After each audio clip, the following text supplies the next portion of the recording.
Hello and welcome to Great Movie Scenes, the first series to discuss and explore great scenes from movies. I'm your host, Michelle, and today I'm going to be joined by a Cleveland filmmaker who actually got his start in New York working on a bunch of different projects, and he's just so fancy, and I've known him for a long time. He's my good friend, Zach Schildwalker. And Hello. hello. And actually, his first feature, Powerbomb, recently just released to the wide public. So go ahead and check that out. It's on iTunes, Zach, and you could also, where else can you find that film? It's on iTunes and Amazon and Vudu and Comcast platforms, and it's actually getting a physical DVD release on Tuesday the 14th. Awesome. Okay, so go check that out. Again, it's Mhm. Powerbomb, and Powerbomb, yeah. yeah, it's a really great film, and I know it was a long time in the making, and you guys are just like really happy just to have it out for the public now, especially during these times where we're looking for as much content that we could get our eyes on. So definitely check out local filmmakers, Powerbomb, check it out. So today, I wanted to talk to you, Zach, about a film that I know is very close to your heart. And when I asked you about a scene from a film, I was guessing you were going to go this route, but let me know what movie you picked and what scene specifically that really impacted. Well, one of my favorite movies of all time is Clive Barker's Nightbreed. And the scene that I picked is one of the opening scenes of a random suburban family in their home and the terror that they experience late one night. Okay, so I'm going to pull up this scene and we're going to watch it and then we're going to chat about it after. So let me just share my screen really quick. Okay. And I'm going to play. I hope this is loud for you, but there are some scary noises, so I hope not to scare you.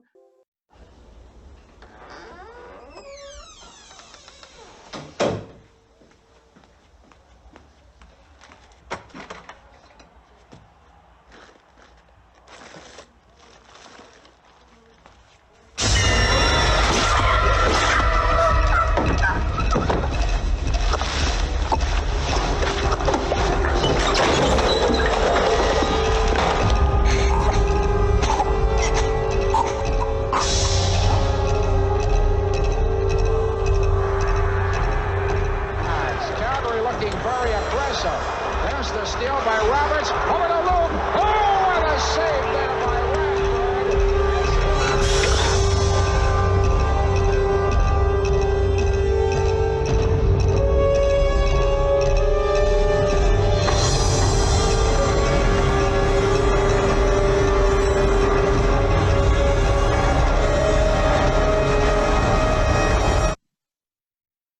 Okay. So, that's just, yeah, I do like scary movies, but yeah, I'm also chicken. So, what was it about that scene specifically that really sticks out to you as being just because it's scary, but it also has it's very relatable because it's just like this kind of like normal family. They're just Mhm. cooking, watching sports. So, I mean, what was it that really stuck out to you and is like a scene that for you to remember?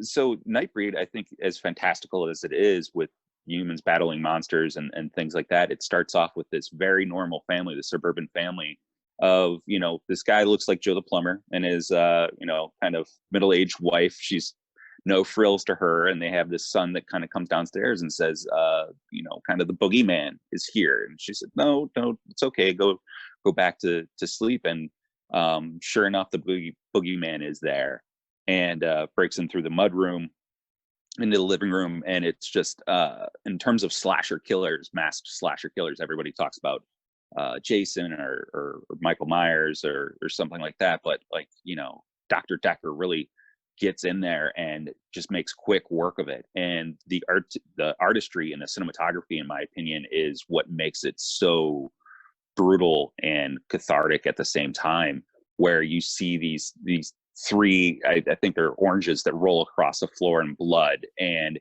the switch in the edit from the mother on the floor and her POV looking up at the killer standing over her, and then switching to the POV of the child looking down.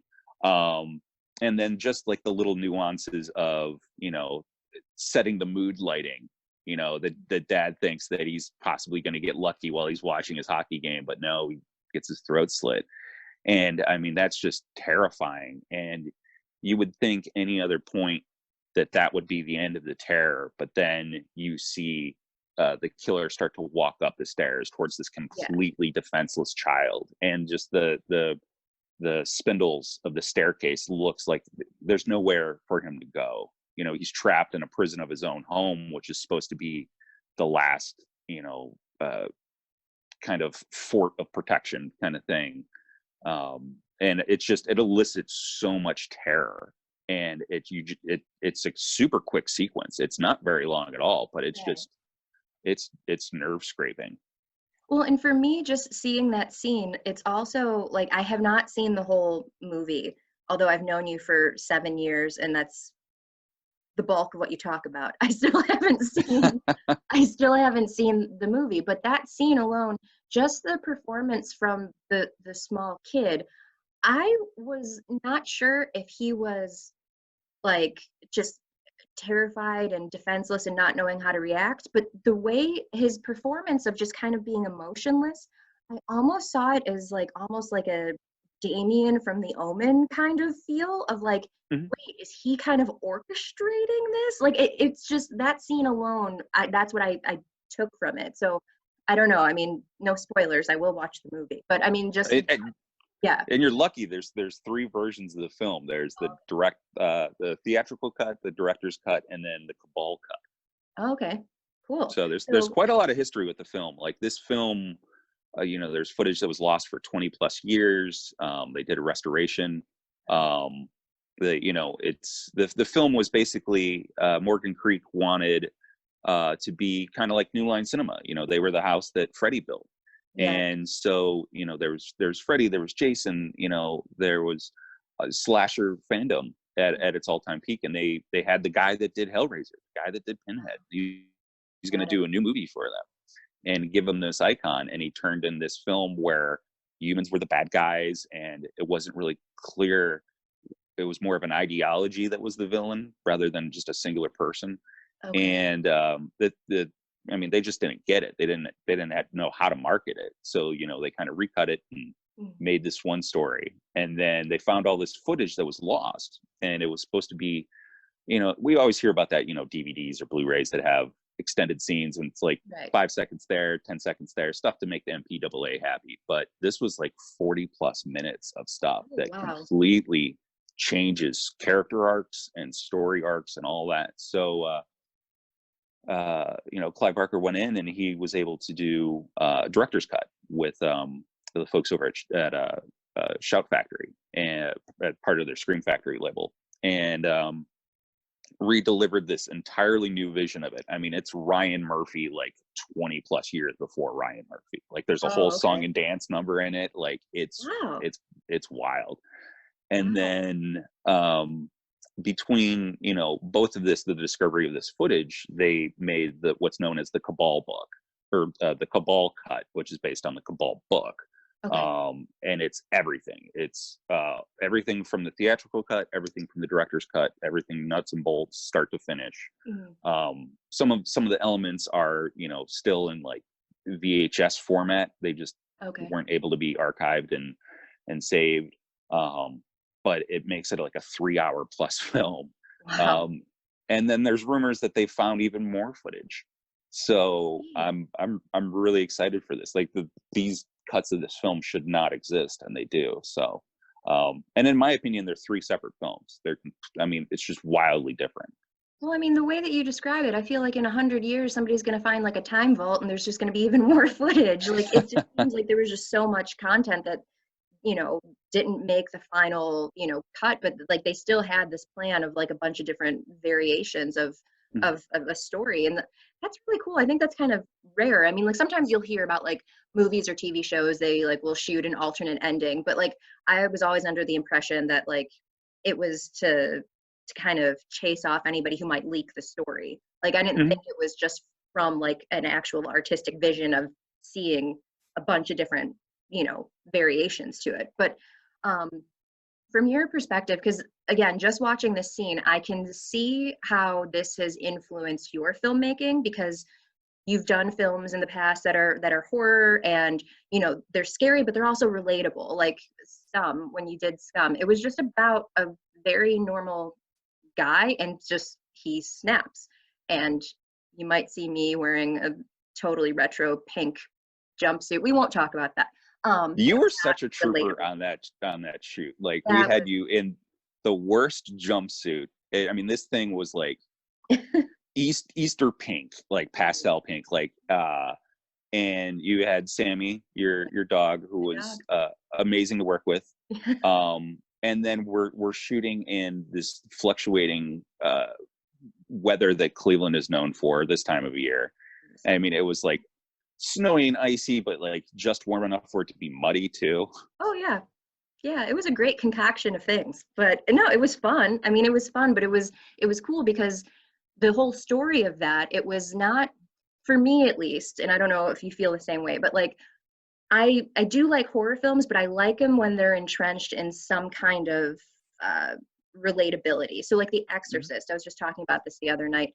Like The Exorcist, I terrifying to me, but only up to a point. Like when it starts to get super gory and she looks like something other than human, it's Mhm. not as scary to me. But in the moments where she just kind of looks like a normal human being and is like doing these weird things, that's terrifying to me.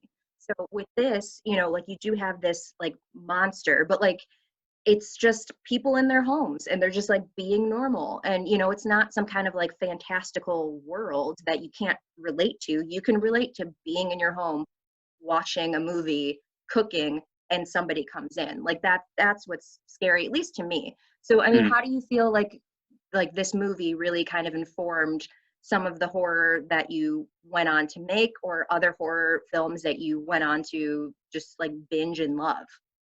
Well, I think for me with Nightbreed at its core, it's about feeling like you don't belong. Like you're looking for a tribe of people that are like-minded that will understand you and ultimately accept you as you are, no matter what you've done, what sins you've committed, what crimes you've, you know, come across, that kind of thing. And ultimately it's the humans are the bad guys, monsters are the good guys. And it's kind of this sweeping essay on, you know, morality is based on might versus right, and you know history is written by the winners, um, and what we hold to be true and self-evident and justice for all, you know, that kind of thing.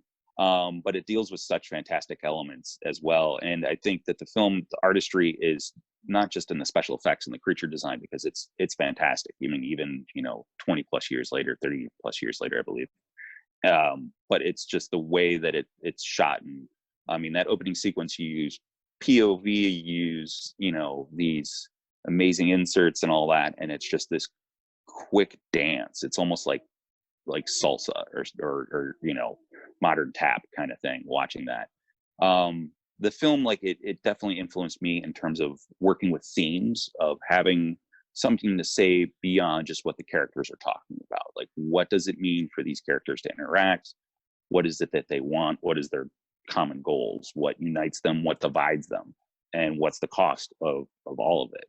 And that's what I try to approach my stories with. um, you know, is there a bit of humanity to people that we like to look at that we say don't have it? Is there something, is there any good in bad? Is there bad and good, and things like that? So That's, um yeah. I mean, and honestly, like I think a lot of people they don't give different genres credit for being as in depth as you just described. I mean, I think you know there might be a throwaway sentiment of horror films just being like, oh, they're just you know just scary. They're meant to like be a bunch of like you know jump scares to like freak you out, and they're meant for Halloween, you know, mhm. whatever. But I mean, the way that you just eloquently described that, it's more than just, I don't mean to say it's more than just a horror film, but I mean it Mhm. is. I mean it has a heart and meaning to it, Yeah. which is really really great, and not something that I think that for me as somebody who likes horror films, but it's not my favorite genre. I think I might not be able to pick that up all the time. So I mean, that's Mm. kind of a disservice on my part. It helps us confront the things that we don't necessarily want to talk about, and in ways that are a bit more polite than if we just spearheaded it straight on.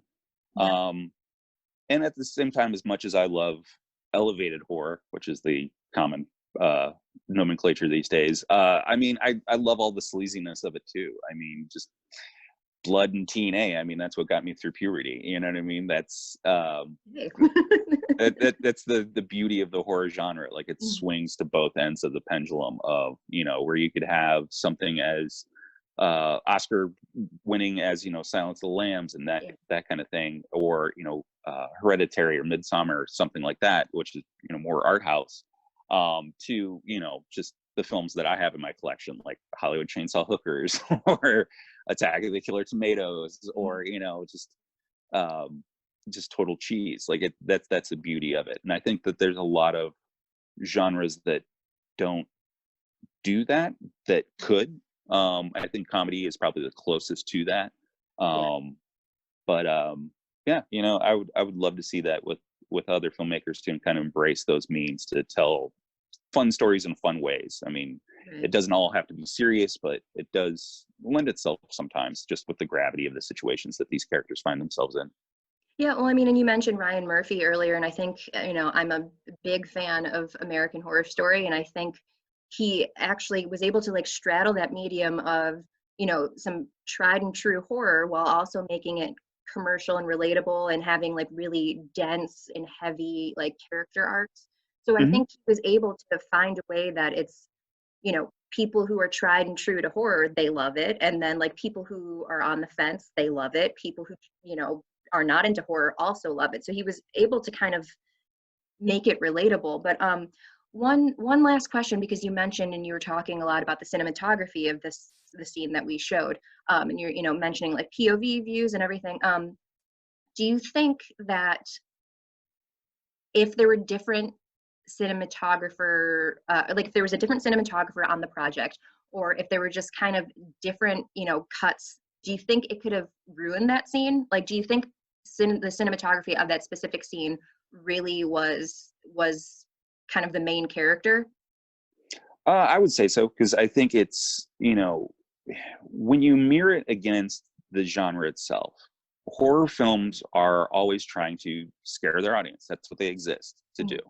I mean, they can elevate it in different ways. I mean, you can talk about social themes, you can introduce a lot of different things. I mean, with Ryan Murphy, like, I love the fact that he's able, between that commercial availability that he brings to his projects, that he can still throw in a song and dance Yeah, number, yeah, and also like give opportunities to people that are largely marginalized, like the fact that he had multiple seasons with an actress that had Down syndrome. Like, right. that's huge. Like, you Yeah. don't see that in other projects. But speaking on this one, about this scene particularly, I think that that scene could have easily been overshot and, you know, just cut. But it's competing with the stories that were coming before it as well. You know, with John Carpenter's Halloween, you had that amazing scene where it's shot through the mask and you just have the Yes. two eye holes. Yeah. And it's like, well, how do you top that? How do you put us into that situation and make us just as scared? Right. And with this scene, I think they do it so eloquently and so well, where they put you in not the killer's POV, but the victim's POV of, you know, you're the mom on the floor and he's just standing over and walking. You Yeah. know, the camera's pointed directly at an overhead light. I mean, that's something most cinematographers never want to do, is point their camera directly at a light. Right. And it works so well. And that shadow play of them walking up the stairs of just these bars of just like, you know, this animal uncaged and loose. Um, so I think it's just enough. And I think that nowadays people, they want to be super flashy. It's like, well, how many GoPros can we throw on this? You know, you know, can we put one on the knife as it's stabbing the person going in? You know, and I think that's the thing is the scene is brutal. But it's not gratuitous. Like, I think that's the thing. And when you watch the film, you kind of get into the psychology of the killer, especially with the different cuts. I mean, the cuts definitely change, you know, Dr. Decker's mindset in that. And I think you'd be really engaged by it. And I mean, I can wax philosophical on this film all day, like for a week straight. But I admire the restraint in this scene particularly, because when it opens up the gears and it hits the gas pedal for the rest of the film, when you dive into this world of monsters and you're like, oh, okay, now we're full throttle. Like it really sets the pace and the tone of what we're getting into. Well, I mean, awesome. I mean, thank you. Like, I really like how, like, just how you talked up this movie. It does make me want to see it. And if that first scene is any indication of what the rest of the movie would be like, I think it would actually be something that I would like really be into. Yeah. So yeah, I mean, thanks so much for picking that, and thanks so much for just like you went like really in depth, and I appreciate it because it's like, for, like I said, somebody like me who's like kind of on the fence of horror, like understanding it and like the explanation that you gave, it makes me kind of want to reevaluate some of the horror films Mhm. that I've seen before, and like not just kind of like dismiss them as just, you know, just being scary. Like there is more of a story to it. So thank you so much for picking the scene and for explaining it. Um, so I just want to thank everyone again for tuning in to Great Movie Scenes, the first show to discuss and explore great scenes from movies. Thanks to our guest Zach Schildwalker, and we will see you next time. Thanks for having me.